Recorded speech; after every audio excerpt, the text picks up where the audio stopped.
everybody. Thank you for joining us tonight. I know the weather has been challenging, but you guys are brave and you're here, so that's wonderful. And our online presence, so thank you for joining us. This is the Being Well class. There's two types of classes. There's Eating Well, Being Well. We just finished Eating Well. That class was designed for people active in treatment. And now Being Well is our survivorship series. So it's for moving ahead after a cancer diagnosis and after your treatment. So we're here as the Northwestern Medicine Living Well Cancer Resources. We're in a beautiful kitchen, which we love. You can see how nice and functional it is. I'm Nancy Zawicki. I'm a registered dietitian. I work mostly at the Delmar Cancer Center. And my name's Mary Zupke, and I also work at the Delmar Cancer Center. We're happy to be part of Northwestern and be here also at Living Well. As Nancy mentioned, this is part of a series called Being Well, and it talks about nutrition during survivorship, which is any time after diagnosis, as Nancy mentioned. This is week 1, moving forward after a cancer diagnosis with the Mediterranean diet. And then we have Eating Well 2 next week is talking about, Being Well. Oh, look, it's Eating Well. It's called Eating Well, but it's in the Being Well series, and it's called Maintaining a Healthy Weight. So, and then we have the week 3 is gut health and the microbiome, and then week 4 is cooking for 1 or 2. So we're excited about this series, and we're also excited during this year we've been able to bring people in person. For those of you at home, you could try the recipe at home, and then those of you that are here, we're going to be doing a recipe demo and a recipe tasting at the end, which is so fun. So just getting started, moving forward after diagnosis, the American Cancer Society talks about nutrition and survivorship, and the key things are healthy eating, healthy weight, activity, and stress reduction. So those are the concepts that we're going to be talking about in this 4-week series. Healthy eating, we're going to talk about skills. That's why we're here in the kitchen. Skills and tools for improving diet quality by cooking. And in the kitchen, in the grocery store, and also, just an attitude about having a healthy relationship with food. And more cooking at home. And then healthy weight, achieving weight management with lifestyle changes, and forming healthy habits as opposed to dieting. We don't really recommend dieting because we've seen the research shows that as we're dieting, we lose a little weight and then we gain more. Then we lose a little weight and then we gain more. So overall, if you're trying to lose, the dieting track doesn't help. And then just, simple tips about activity. We're big on talking about walking. Stress reduction as well. Living Well has so many tools, so I'm so glad that you're here. For those of you that are at home, if you haven't been here before, it's a beautiful facility. Some people are talking about how lovely it is here. And there are a lot of stress reduction tools, support groups, and check out their website as well. So healthy lifestyle and cancer prevention. So that's our goal, is to find a balance. And it's 3 things. It's weight control, like finding the weight that you feel best at. Diet, we're focusing on a Mediterranean way of eating, using more fresh foods, and getting away from the processed foods. Some people attempt weight loss by just eliminating the processed foods.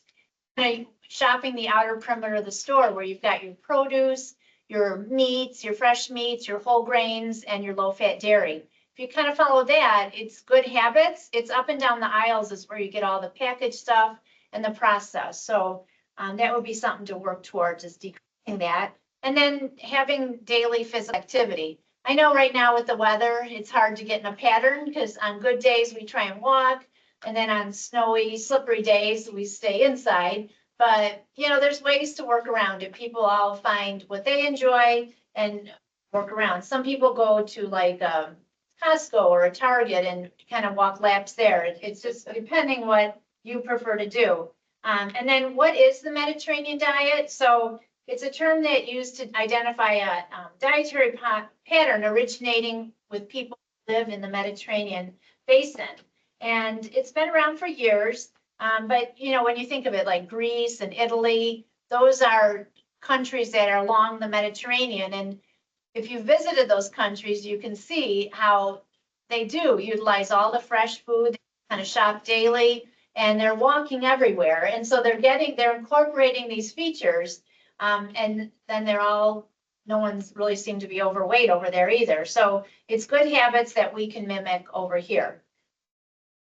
So the plant-based diet, the Mediterranean diet, a lot of people are telling us like, oh, I can't do that, it's too hard. But if you're having more chicken and fish and maybe some broccoli, you're already on your path to eating the Mediterranean. I think people don't understand. They think it's all beans and lentils and things like that.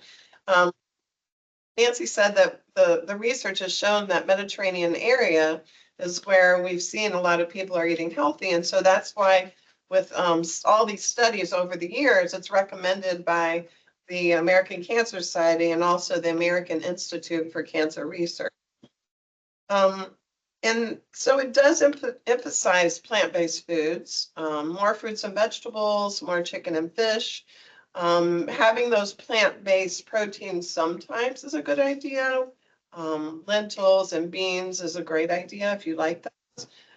Using the healthy fats like olive oil, peanut butter, and avocado, and whole grains in moderation and low-fat dairy. So those are all part of it. They all have these protective properties of foods. So we call it the Mediterranean-based diet and lifestyle because of the activity portion, but also, decreasing stress. So you want to, increase those servings of fruits and vegetables, cook with olive oil, include that low-fat dairy, and try to get some activity in. Yeah. Yeah. So it is hard this time of year. Right. But, when you're looking at the Mediterranean diet and the lifestyle, it's not purely a vegetarian diet. Some people, as they're trying out the Mediterranean, they set a goal for themselves, like, I'm going to cut down on red meat and only have it once a week. And then try to have more poultry and fish and maybe some meatless meals, like making a dinner out of eggs. There's a lot you can do with them, a frittata and all that. And then just like making a soup with beans in it for protein, like little things like that, you're on your way to following more of a Mediterranean way.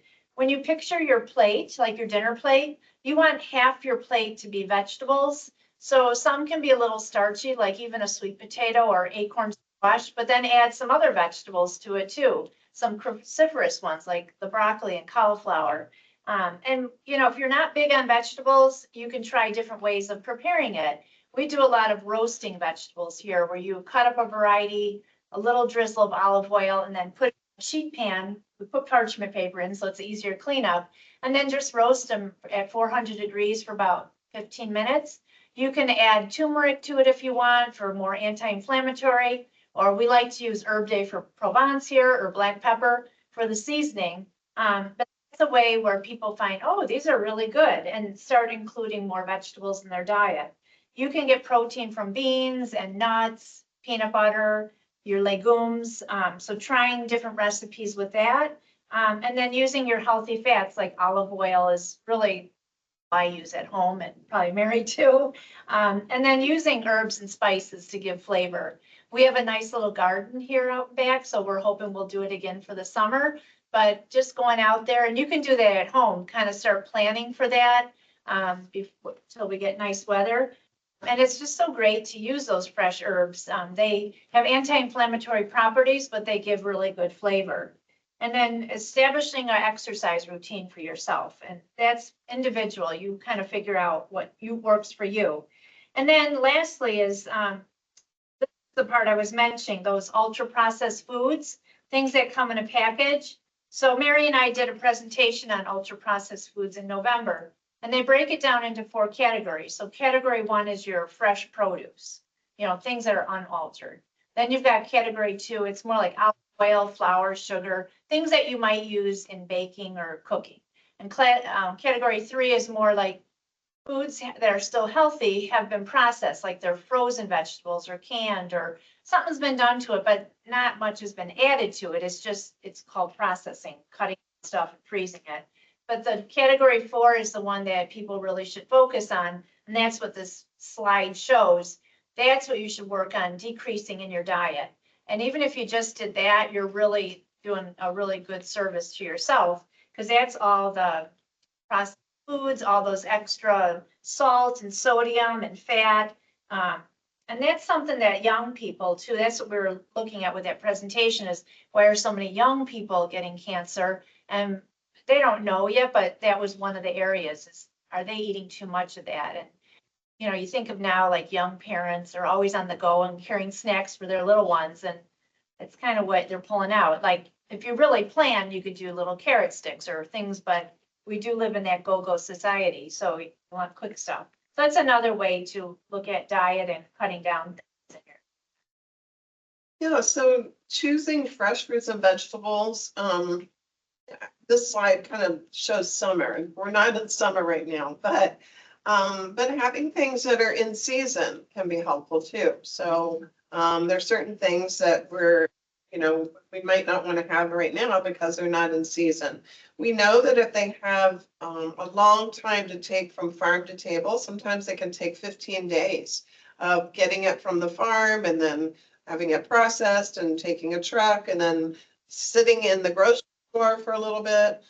And there could be moisture loss or quality or nutrient loss, and even spoilage is a problem. If it looks bad in the store, you don't want to buy it. And if it looks edgy, don't buy it either. And so the fresh fruits and vegetables, it's best to get them at peak maturity. Fresh can really make a difference. And we want to make sure that we're doing that because we know we're going to have a higher vitamin C content, for example. And, a lot of times we don't really think about this, but if you're having fresh fruits and vegetables, so say you have an iron deficiency, you need that vitamin C in order to absorb that iron. So having a wide variety is helpful, but if you have something that's been sitting on the shelf for a long time, or it took a long time to get to you, the vitamin C level might be really low, therefore not helping with iron absorption. So eating fresh, eating local is really important. Same with B vitamin levels. We know that they go down with more transportation time. And then, just the fat soluble nutrients too, like vitamin E and A, such as the lycopene that's in tomatoes, which is really good for men's prostate health. We know that changes in heat and light and oxygen can affect those levels. You're going to get some lycopene tonight too. So get creative. There's a government, they talk about my plate, and same thing, like you look at your plate, half should be vegetables, some fruit, starch, meat, like a protein, and then dairy. So that's a healthy meal looks like. But you do want to emphasize more fresh, whole foods, whole meaning you're buying the whole vegetable and you're going to wash the outside and then cut it up. That's going to be fresher. If you buy pre-cut vegetables, they've been exposed to air, that's oxidation, and they bad quicker.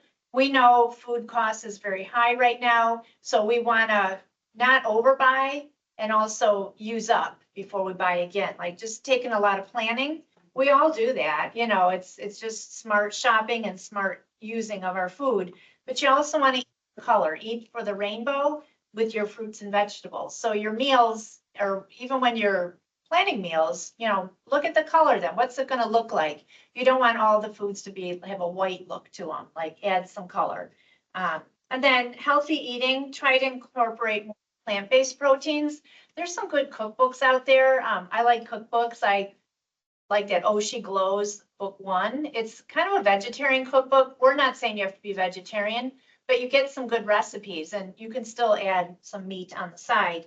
Or when Mary plan these recipes, we do use, like tonight we have some chicken, it's not a lot in the recipe, but we do try to find things that have a nice balance of plant proteins and vegetables, because we want you guys to try it, taste it here, and then go home and make it like you did that, which is cool.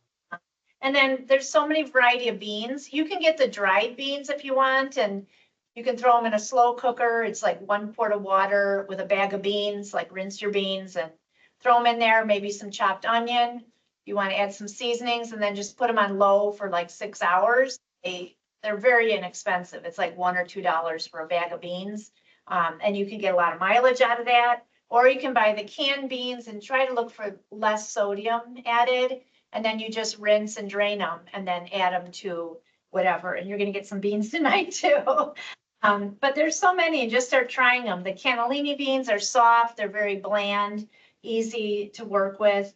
Garbanzo is what we're using tonight, navy beans. And so what people are doing, like say they're gonna make a pot of chili, people are using less meat and adding extra beans to it. So you're getting some flavor of the meat, but you're getting more plant protein. And it's a good way to kind of balance the two.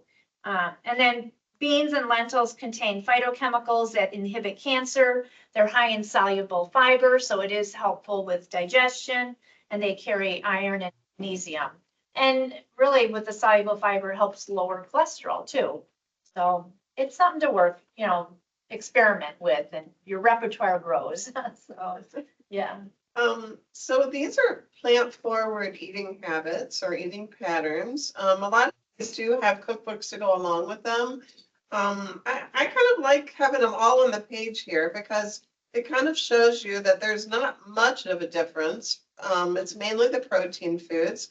So flexitarian is kind of plant forward, meaning you're going to have maybe whole grains and seeds and nuts and legumes, but it's okay to have meat, poultry, fish, seafood. You're flexible, so that's why it's called flexitarian.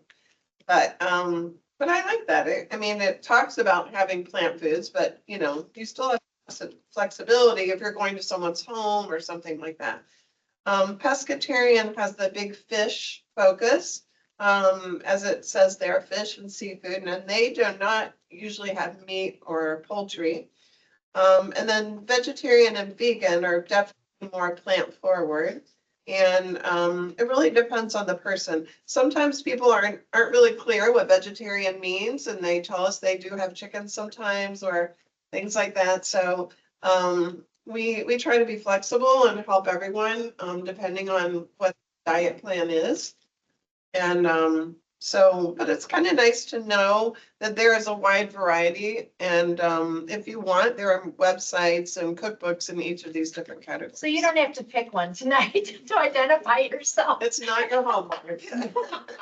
I think it's so funny. We're such a labeling society, but it is interesting if you hear someone say, I'm a flexitarian, you're like, what does that mean? Right. So don't worry, you don't have to isolate yourself in a certain box, but we just want to create awareness of what that is. I think too, it's another reminder too to check with your dietitian.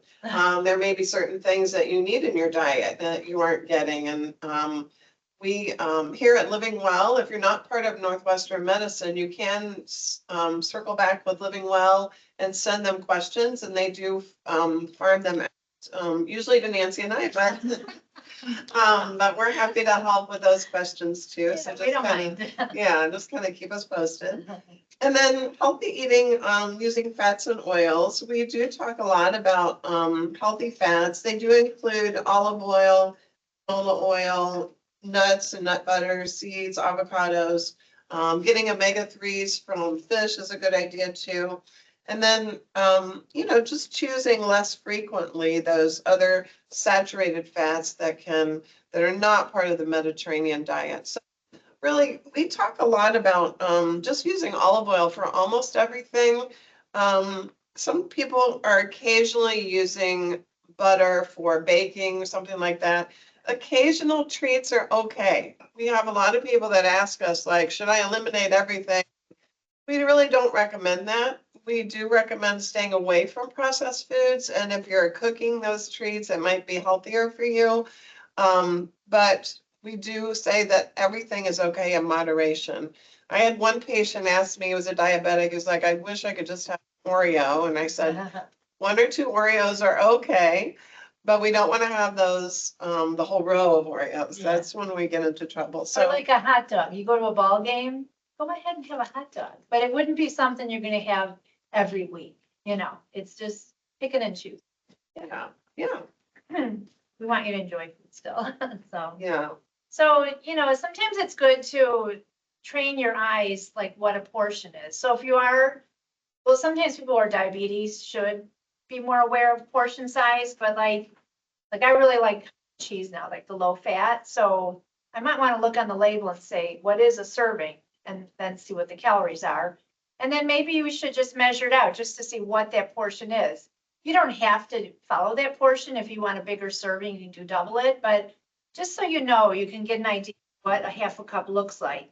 And then things that you don't have to measure at all is eating more vegetables like carrots and celery and peppers, cucumbers. Those are all very healthy. You can just snack away on those. But if you make a dip for them, maybe try doing a yogurt dip, like a low-fat yogurt, and add some seasonings. There's recipes out there. You can ask Siri or Alexa or whatever, and Or cottage cheese. yeah, you can do cottage cheese. I do a great Yeah. recipe with 1% cottage cheese and a can of artichokes and Parmesan cheese, a little bit of red pepper. Just put it in the food processor. Cottage cheese is a really good base for that. Yeah. And you can use yogurt in place of sour cream too. Mhm. But anyhow, large portions do add up. I think our society now is that supersize, bigger, better. But we usually figure like a deck of cards would be a 3-ounce portion for meat. So if you're going to have a little chicken breast, if it's really thin cut, take that into consideration, but you can compare it to a deck of cards for a 3-ounce portion. That would be meat, fish, and poultry. But I guess it depends. If you're cutting down on starches and you want a little bit more protein than that, have a bigger size and then have your vegetables with it.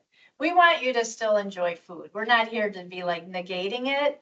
We're just wanting you to get on the path for Mediterranean and then make it livable, have a little sweet or something once in a while, but just not replacing sweets for a meal. Like still eat your healthy foods and get protein in your diet.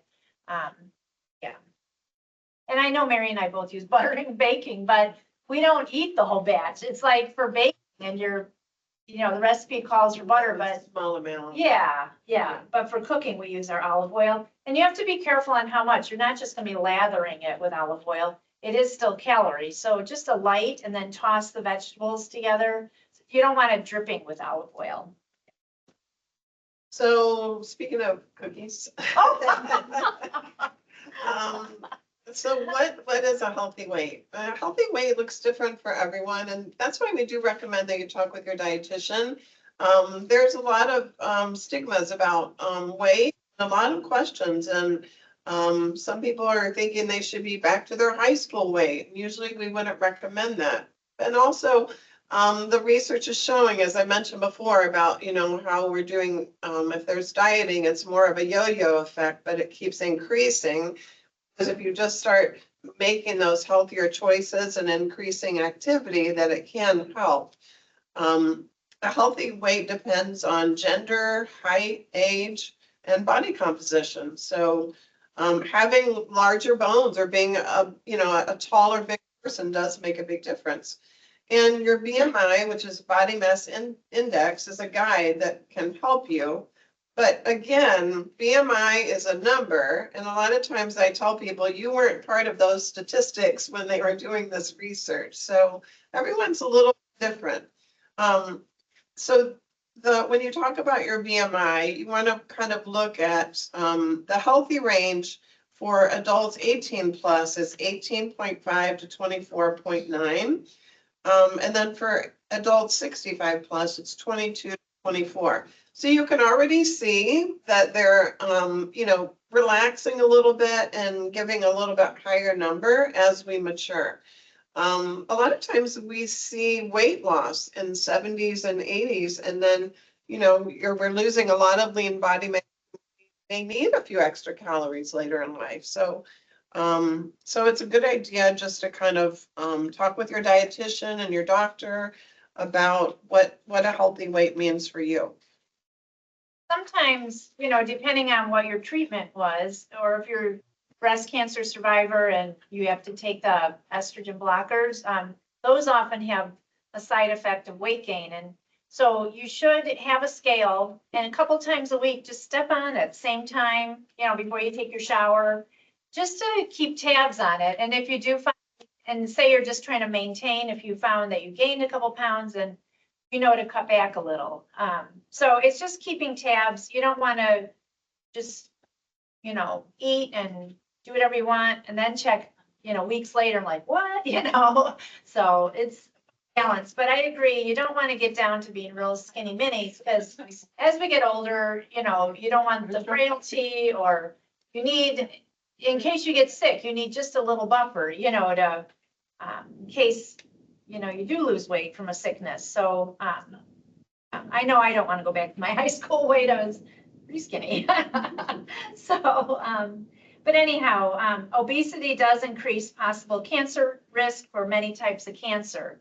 So, if you do have some weight to lose, do it in a healthy way. And gradually, and like we were saying, cut out the ultra processed foods, limit the red meat, eat more vegetables, and, kind of get more exercise too. But these cancers like esophageal, pancreatic, colorectal, breast cancer that are postmenopausal, endometrial, ovarian, kidney, liver, stomach, advanced prostate cancer, and gallbladder are related to the obesity. And it is good to really keep tabs on not gaining weight if you, unless you were underweight and needed to.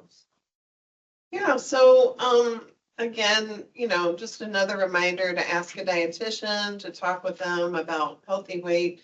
There are a lot of medications now that we're seeing that people are taking, and they're not right for everyone. They may be right for some people, but it's good to be working with a dietitian to help you through that.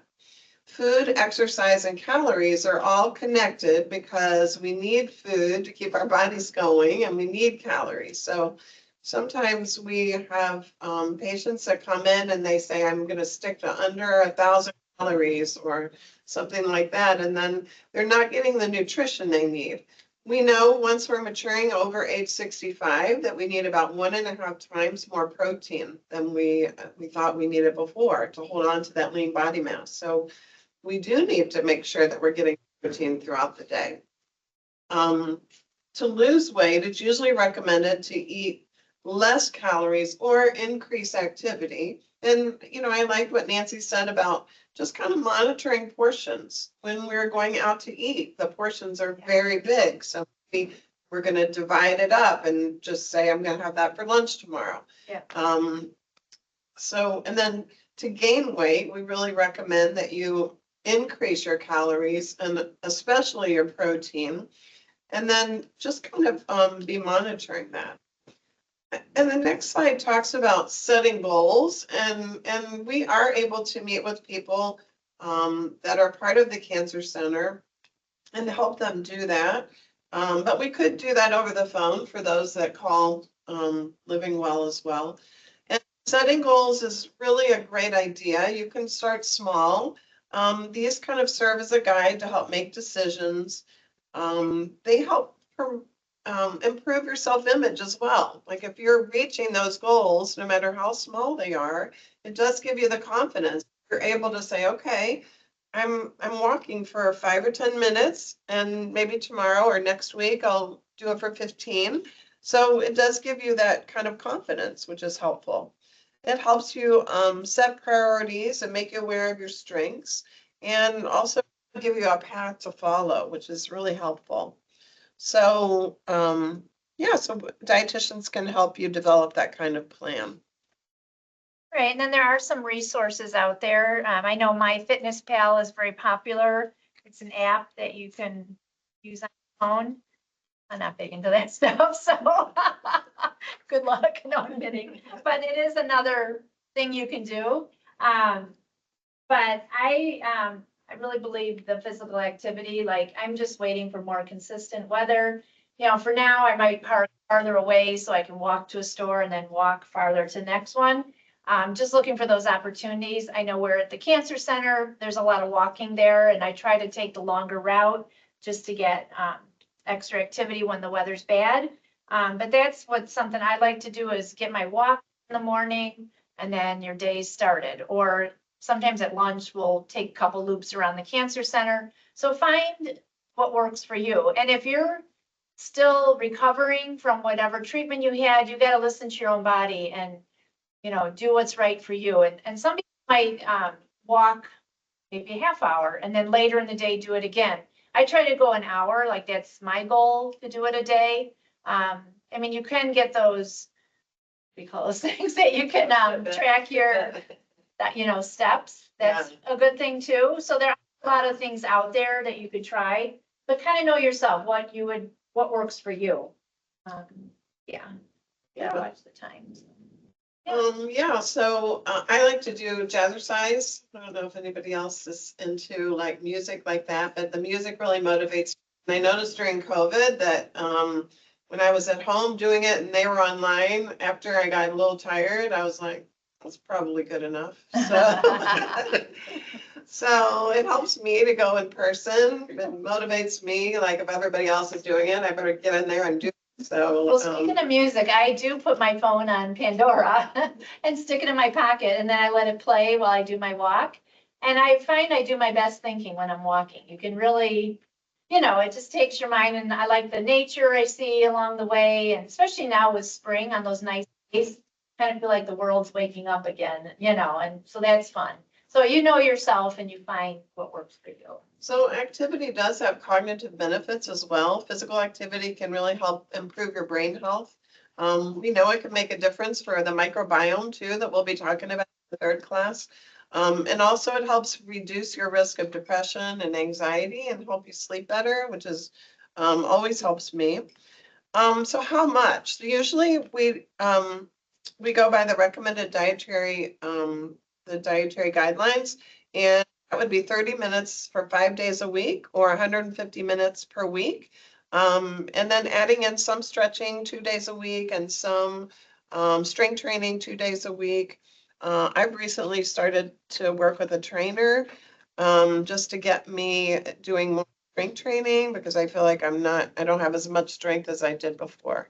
But I always tell people too that you can get your black beans and use those cans while you're watching TV, or do isometrics. We have a patient that's in a wheelchair and he does like isometrics where you know, tense your muscles, and that's another good way. So any kind of activity is helpful. And, you know, Nancy and I both believe that's really important. Yeah. And also here at Living Well, we have great yoga. Erin, she's exercise physiologist. She has exercise classes, and we'll find a class that meets your needs. So take advantage of Living Well. There's some great things here and such a calm environment. It's really nice. So the next slide is just talking about moderate intensity and vigorous. That's really going to be your choice where you're at and what works for you. And then Your doctor recommendations. yeah, and then just also looking for those opportunities right now to like parking farther and, you know, things like that, that make a difference until you can get into your routine. So, So it does talk a little bit about vigorous activity and things like that. And then the next slide talks about physical activity, reducing risk of depression and anxiety, which is really helpful. More than 1 in 4 reported anticipating more stress in 2023 than before. So 1 in 5 were last year. So that's a lot of people and it's a lot of stress. So if there's a way to help decrease the stress, I think yoga's a good idea here too. I love how you were talking. But even there's art classes every day, like do something for yourself, you know, have hobbies, like find things. What I do when I have life stress, I make a quilt, you know, because I can kind of get lost in it and I can think at the same time because it's kind of mindless when I do that. But find things that you enjoy just to take your mind off all this cancer business. Just so it's not a constant stressor for you, you know, reading a book, even sitting outside, listening to the birds and so, I mean, nature is very calming. But I like the slide. It says, meditate, go for a walk, do a puzzle. I got a puzzle for Christmas that I really like. Cook a meal, garden, journal your thoughts, stretching, soothing bath. All of those are good. Try an app such as Headspace or Calm. If you haven't tried those, Headspace is a great one. I thought it was going to be really boring, and I tried it where you just meditate for like 3 minutes and they kind of give you some calm words. And we're kind of on the go people, so I thought it was going to be awful. And by the third one, I was like, oh, for 10 minutes. Yeah. So, you know, open your mind to some of those. And then, So with the fruits and vegetables, try to eat a variety, try something new. But what Mary was talking about, like watch in the store, what's on sale too. Just because sometimes they'll have a farmer's deal or what, I don't know what they're called, red light special, I don't know, something. What is it, like in the Jewel or something? They have those deal of the day, or look for some of those things where you can incorporate that into a recipe to keep the budget down. But like beets, that was something years ago, I didn't think I'd like them, but then I was at a farmer's market and they had a farmer cooking different ones, like they had the striped ones, like, and then golden ones and red, and the way he was roasting it, they were delicious. So now I eat beets. I used to not like Brussels sprouts, but when you roast them, it just changes the whole flavor. They're wonderful. And berries, you know, incorporating those and like with cottage cheese or yogurt or throw them in a smoothie. And then cauliflower, if you put, toss them with a little bit of olive oil and then put them on that sheet pan with turmeric and roast them, and they're delicious. So try different ways, try the roasting and try new vegetables and fruit and eat for color. So you're using all the colors of the rainbow. And that way you'll get all the nutrients, the benefit of all that. And then tips for meal planning. I don't know, I'm more of a paper and pencil person as you're gathering, kind of old school, but I like that. That's just me. And so I plan a few meals, not too many, maybe 4 for the week. So I like to have that room for leftovers, or, well, once in a while, you know, but doing a crock pot and using up what you have in the freezer. Your goal would be to minimize any processed foods, like frozen foods, like, you know, that are like convenience, almost like minimize that and try to just meats in your freezer and some vegetables, berries. And that way you'll have more space, and then label and date things so you know what you have. And then just not overbuying. Use up what's in your refrigerator. Use your senses to see that they're all fresh. And if in doubt, you throw them out, you know, but kind of keep track of what's in there. I'm a big plug for fresh herbs, and sometimes they have those little plants that you can just buy. And if you take that little plant and put it in a big pot, it'll grow for a while. So that's, you know, kind of a convenient way. You can put it on your kitchen counter. If you have a little sunny window, and that can give you some good fresh herbs, and then you're using less sodium, so it's very anti-inflammatory. And there are a lot of good anti-inflammatory properties here, as you can see. Basil, reducing blood cholesterol, and dill helping your liver or gallbladder. We use mint a lot, and anti-nausea. So you know, just kind of keep those in mind. They're really important, and we're using a little bit more dried right now because of the season. Yeah. But we're just always so amazed when we're making something with fresh dill and we start cutting it, like the whole room smells of it. It's so good. It smells delicious. Yeah, and mint, there's just so much. Yeah. The last slide is from the American Institute for Cancer Research. It gives you some food for thought, thinking about all the things that we talked about. It's not a bad idea to put this graphic up and put it on the fridge or something, and just kind of say, okay, what am I doing as part of these guidelines? And getting sleep, exercise, eating healthy, maintaining your weight, hydrating, those are all kind of like daily. Reducing your stress. Yeah, all of them. So next week we're doing the Mediterranean style of eating. So this is what it's all about, is it's more of a survivorship, feeling healthy, redefining our goals, just to get you on that track to living a healthier lifestyle. And it's great for everybody too. So start off with some herbs. I'll just show you real quick. I just brought this little mortar and pestle I had on hand because it called for coriander. I don't use this too often, but they're little coriander seeds. So you have to put them in here and just kind of crush them. You're just doing this kind of thing to really crush them up. And then we added some cumin. And then I put a little bit of cayenne, not much, because it called for red pepper flakes. And we don't want to make things too spicy here. So we have those all ready, and then I just pass it over to Mary for her next step. Yeah. So the next step is, we took some, let's see if you can, yeah, you can see that. So we took some tomatoes and, roasted them, just like we talked about a minute ago, roasting them. Roasted tomatoes are like this delicious secret. We just dumped, like 2 pints of tomatoes in with a little olive oil and some herbs. And then we roasted them for, I would say 20 minutes, 25 minutes. They become kind of caramelized and sweet and delicious.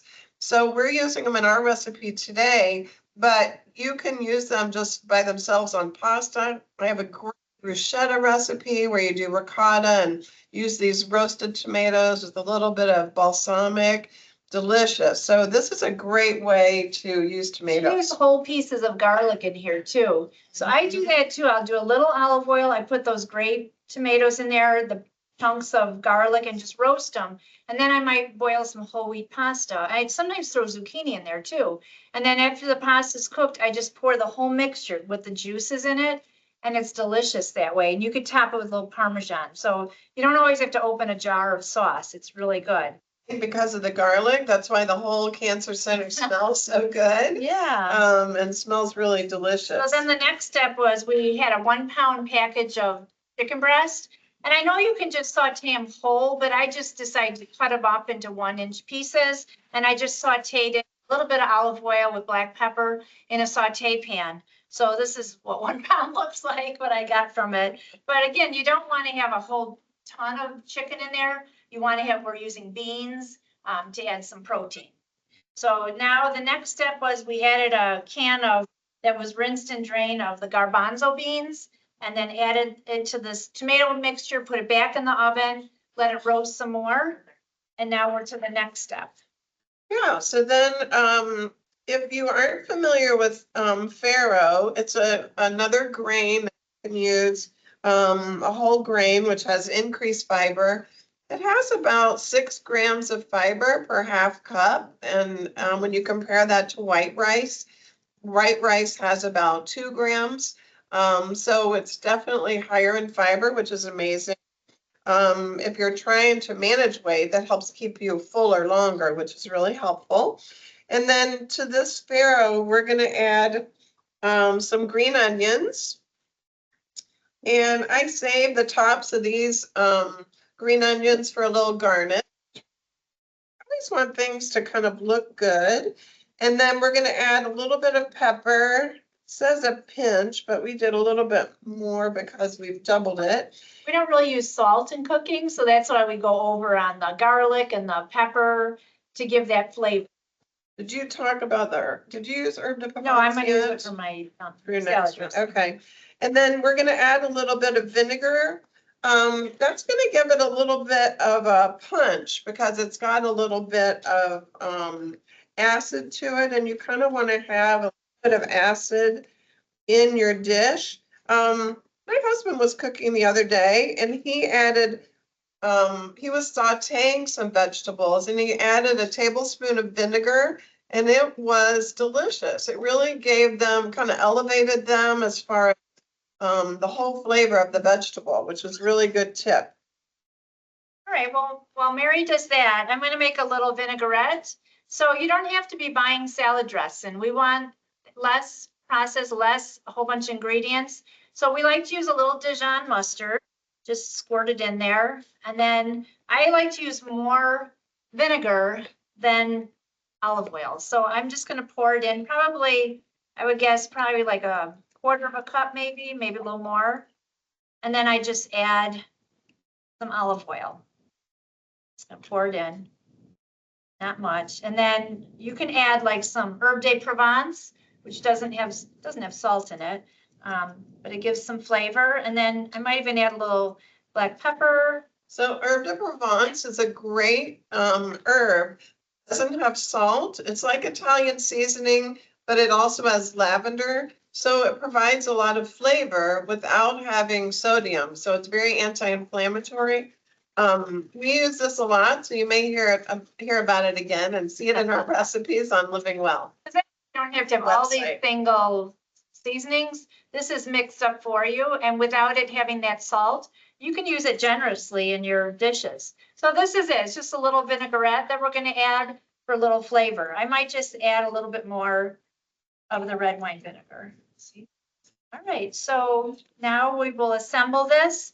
So I'm thinking we'll just add some spinach Yeah. and then, We'll do like half, Okay. and then we'll there you go. make the bowls separate for you guys, but Yeah. we're gonna, I just did a rough chop on this baby spinach, and it's gonna add some nice greens, and then we're gonna add the farro, right? And then because it was triple washed, we still wash it again. That's just something we like to do. They have some chemicals sprayed on them, so we like to just wash it again, pat it dry, and then we'll go from All there. right, adding our farro, I can hold this for you. and then our chickpeas and tomatoes. We don't want to get all the liquid, we save that for some of theirs. And then, oh, thank you. And then some chicken we had. And then the chicken, boy, it's starting to look really colorful. The farro is gonna give it some really nice texture, which I really like. And then we've got the chicken in there. Oh my gosh, it's starting to really We'll look add a tasty. little vinaigrette now too. Our mouths are watering, I think, a little bit. All right, perfect. And then we'll, I think maybe it needs a little more farro. All right, so she's gonna stir that up. And gosh, you've got the greenness from the spinach, the redness from the tomatoes, and then a nice texture, kind of nuttiness from the farro. Even the vinaigrette makes it smell really good. And when you think of it, we have pretty much all the food groups. We're missing the dairy group, but you know, we could sprinkle a little Parmesan Yeah, on we there. Yeah, so. Yeah. So that is really our recipe today. For those of you that are at home, we hope that you'll try our recipe and then come into our in-person classes so we can have here as well. But thank you so much for joining us.